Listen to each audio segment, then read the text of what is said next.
Today we are going to learn about the while loop in Python. A while loop is a way to repeat a block of code. It keeps running that block for as long as a condition stays true. The moment the condition becomes false, the loop stops. Now that you know what a while loop is, let us look at when to use one. A while loop is the right choice when you do not know in advance how many times the code needs to repeat. The loop checks a live condition at runtime and decides. Common examples include waiting for valid user input, polling a file until it changes, or retrying a network call until it succeeds. A for loop handles a known count. A while loop handles an unknown one. Every while loop follows the same structure. The keyword while comes first. After it, you write a condition. The condition is any expression that evaluates to true or false. Then comes a colon, and below that, the indented body.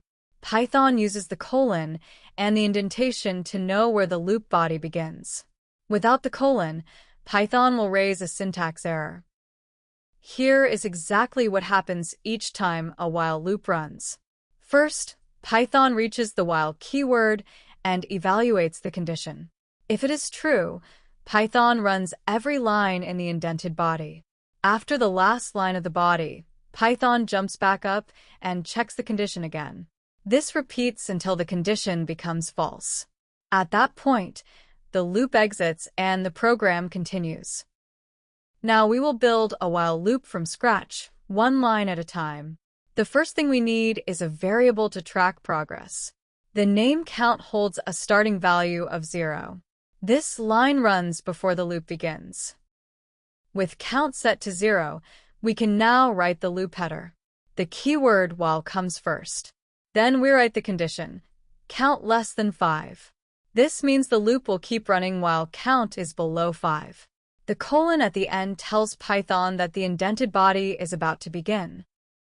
Next, we add the first line inside the loop body. The print function displays the current value of count each time the loop runs. Notice the 4 spaces before it. That indentation is what places this line inside the loop. Without indentation, Python would treat it as separate code outside the loop entirely. The final line increments the count on every pass.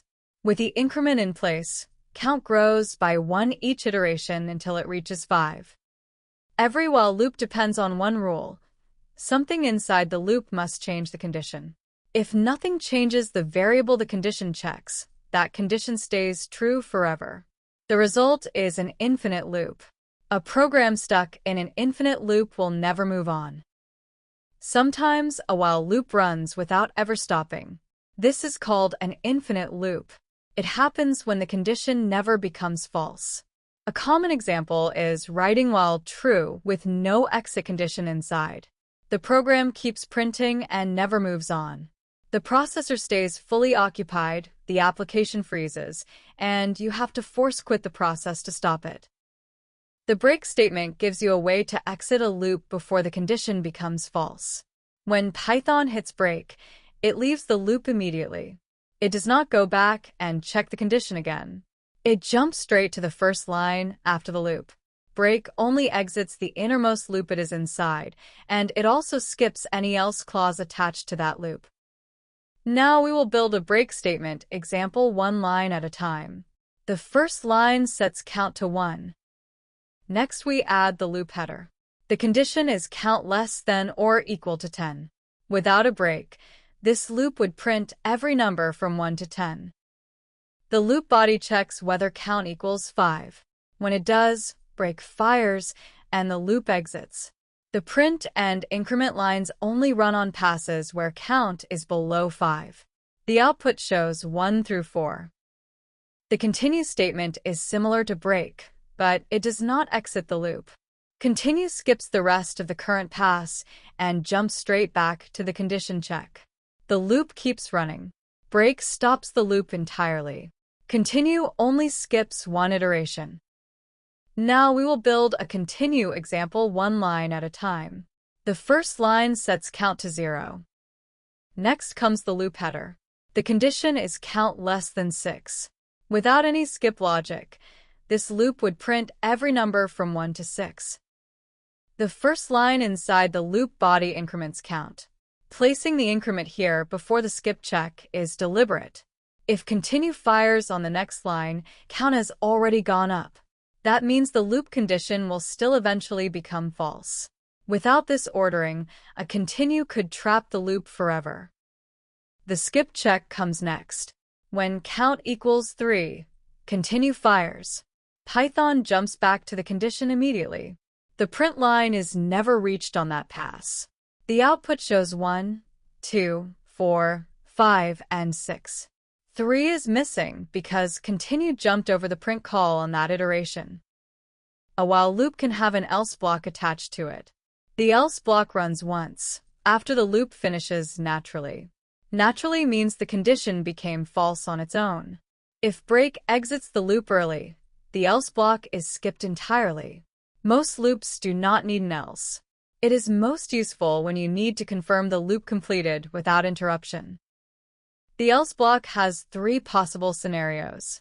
First, if the loop runs to completion and the condition becomes false naturally, else runs. Second, if break exits the loop before the condition fails, else is skipped. Third, if the condition is already false before the loop starts and the loop never runs at all, else still runs. Else is tied to the condition, not to what happens inside the body. Now we build the else example line by line. The first line sets count to 1. Next we write the loop condition. The loop runs while count is 3 or below. Inside the loop body, we have 2 lines. The print function displays count on each pass. The increment line adds 1 to count after each print. Because there is no break in this loop, it will always finish naturally. That means the else block is guaranteed to run when the condition finally fails. The final 2 lines complete the program. The else keyword sits at the same indent level as while. The print inside it runs exactly once, after count reaches 4 and the condition fails. The output shows 1, 2, 3 from the loop body, followed by done from the else block. Break changes the behavior of else. When break exits the loop, the else block does not run. This is the key distinction. Without break, the else block fires after the loop ends naturally. With break, it is skipped entirely. This pattern is useful when you need to know whether a loop completed its full run or was cut short. Now we build the break and else example. The first line sets count to 1. Next we add the loop condition. The loop runs while count is 3 or below. The loop body starts with print and increment. These run normally on each pass until the break condition is triggered. When count reaches 3, the condition inside the body is true and break fires. The loop exits immediately. The else block is attached but is never reached. The output shows 1 and 2 only. Done is never printed. 3 mistakes come up often with the while loops. The first is forgetting to increment the variable. Count never changes, the condition stays true, and the loop runs forever. The second is placing the increment outside the loop body. Python only runs it once, not on every pass. The third is an off by 1 error.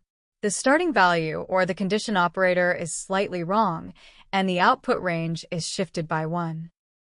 A while loop repeats code as long as a condition stays true. The condition is checked before every pass. Break exits the loop immediately and skips the else block.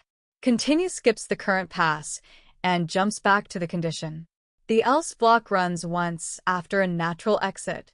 An infinite loop happens when nothing changes the condition. Master these 6 ideas, and you can handle any repeating logic in Python.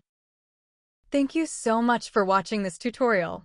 I hope you found this lesson helpful and easy to understand. If you enjoyed this video, please hit the like button. It really helps the channel grow. Don't forget to subscribe to the channel for more beginner-friendly programming tutorials and helpful tips.